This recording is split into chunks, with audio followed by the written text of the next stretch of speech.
A'udzubillahi minasyaitonirrajim. Bismillahirrahmanirrahim. Assalamualaikum warahmatullahi wabarakatuh.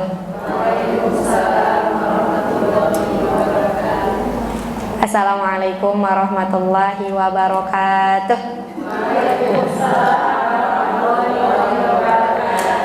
Masih semangat tidak? Semangat meskipun kemarin kebanjiran, harus tetap semangat ya.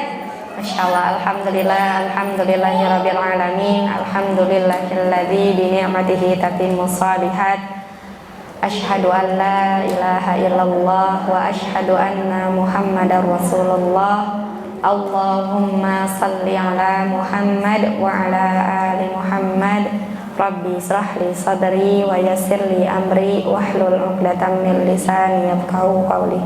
Allahumma anfa'na bima 'allamtana wa 'allimna ma yanfa'una wa zidna ilma. Rabbi zidna ilma warzuqna fahman.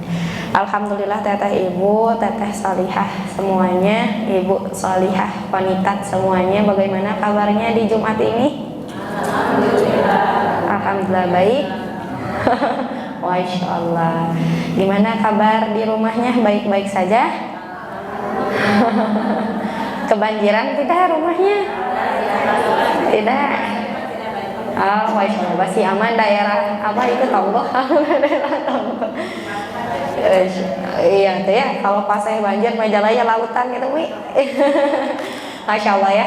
Tentunya itu semua hadir karena mungkin ulah manusia kembali mungkin ya, yang kurang menjaga alam, karena sejatinya Allah turunkan hujan ini berupa rahmat. Dan alhamdulillah pada hari Jumat yang penuh berkah ini Allah izinkan kita semua untuk bisa duduk di atas karpet merah, di atas tanah wakaf, duduk di antara majelis yang paling istimewa di taman-taman surganya Allah.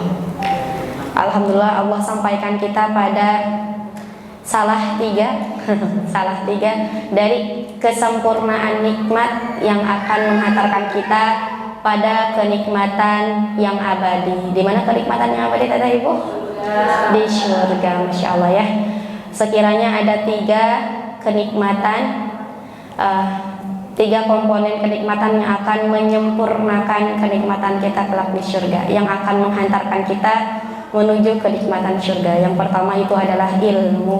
Masya Allah ya. Alhamdulillah pada sore hari ini Allah, meskipun langitnya mendung, tapi Allah tahan atau mungkin alihkan dulu hujannya ke dataran tinggi, sehingga kerinduan kita untuk bisa duduk di taman-taman surga ini bisa terobati. Rindu tidak setelah beberapa hari kemarin tidak bermajelis ilmu?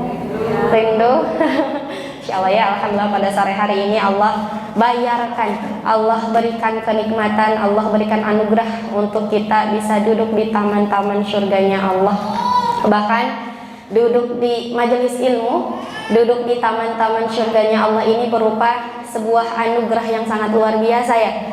Bahkan jangankan berbicara pahalanya, berbicara bisa duduknya saja itu adalah sebuah nikmat yang sangat luar biasa. Kenapa? Karena ketika kita tidak disibukkan dengan hal perkara yang baik, maka bisa jadi disibukkan dengan hal-hal yang kurang baik. Maka bersyukur kepada Allah pada sore hari ini Allah dudukan kita di taman-taman surganya, di majelis ilmu yang dengan ilmu itu bisa menuntun kita untuk bisa beramal sesuai apa yang diperintahkan oleh Allah dan Rasulullah. Dan kebutuhan kita terhadap ilmu itu melebihi kebutuhan kita terhadap makan dan minum ya.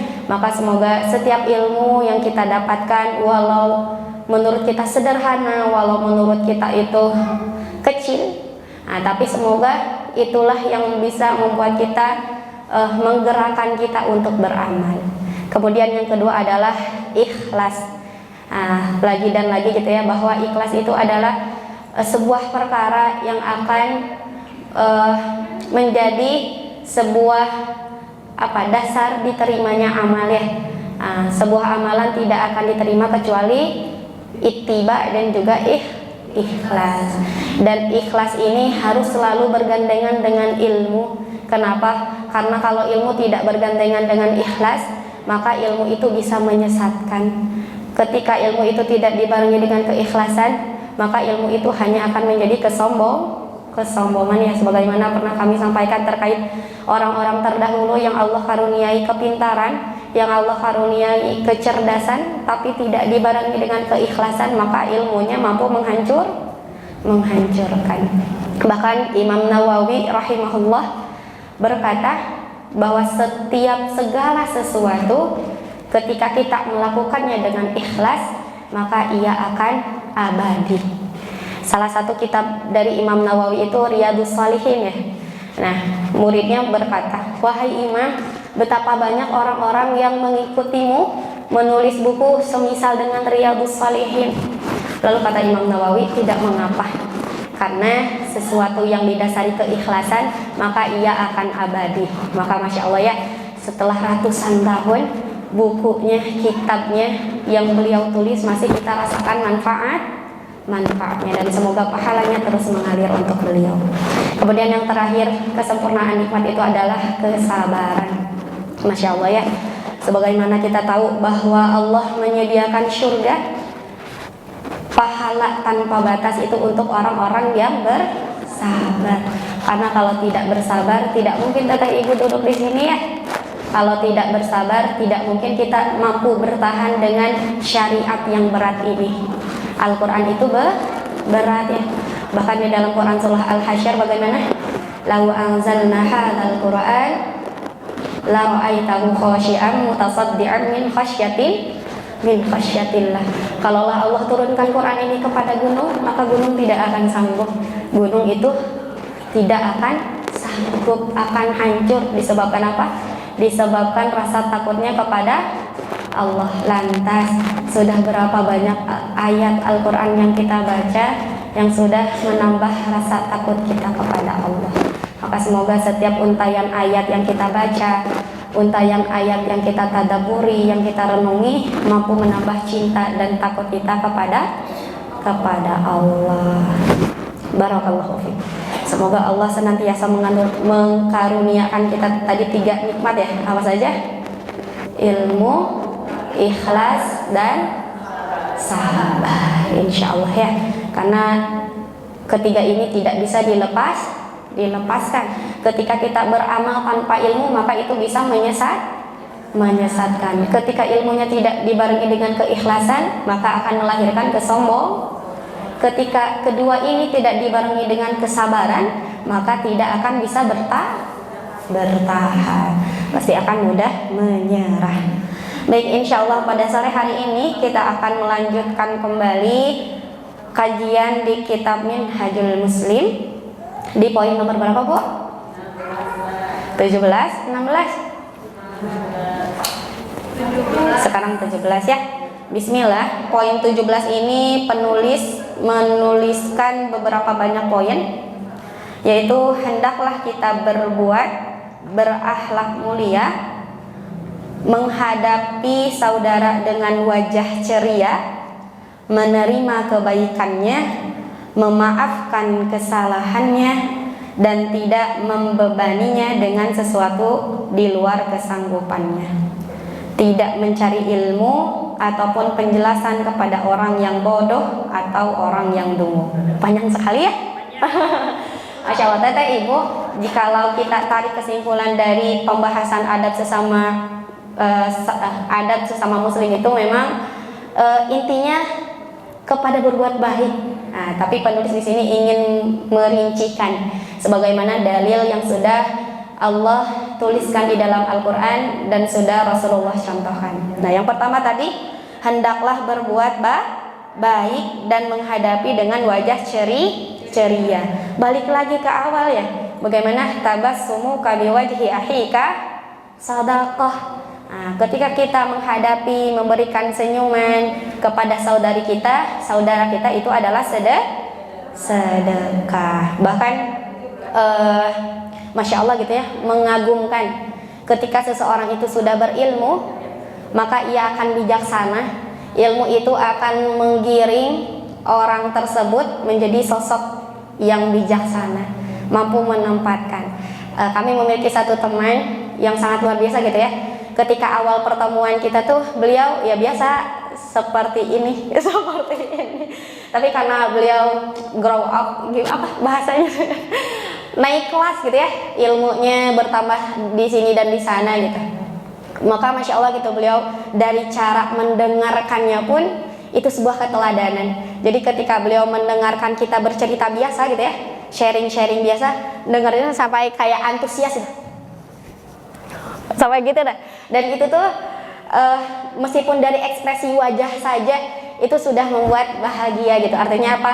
Artinya ketika kita bercerita terasa ditanggapi gitu, terasa diakui, divalidasi dengan hanya dengan menunjukkan wajah yang ceria. Kalau Ustazah Mira kemarin menyampaikan ya, diajak ngobrol teh tong kanu HP wae gitu kan ya. Insyaallah, maka ini pun meskipun terlihat mudah tapi ternyata sulit untuk diamalkan. Karena keseringan scroll jadi enaknya tuh gitu. Nah, maka sedikit demi sedikit ya bagaimana kita menunjukkan wajah yang ceria. Kemudian penulis menuliskan di sini memaafkan kesalahannya dan tidak membebaninya dengan sesuatu di luar kesanggupannya. Dan ini ada kisahnya yang Allah abadikan di surah Al-A'raf ayat 199. Allah berfirman, a'udzubillahi minasyaitonirrajim. Khudil afwa wa'mur bil urfi wa'rid 'anil jahilin. Jadilah engkau pemaaf dan suruhlah orang mengerjakan yang ma'ruf serta berpalinglah dari orang yang bodoh. Kisahnya tuh mana tadi teh? Jadilah engkau pemaaf dan suruhlah orang mengerjakan yang ma'ruf. Apa itu ma'ruf? Kebaikan. Dan berpalinglah dari orang-orang yang bodoh. Apa maksud dari orang-orang yang bodoh itu, Teteh Ibu? Jahil. Jadi dikatakan gini, kalau ketika kita sudah mengetahui ilmunya, kita tidak perlu klarifikasi kepada orang lain. Bahkan kita tahu orang lain itu misalnya keilmuannya kurang dari kita. Misalnya kita hanya butuh pembenaran.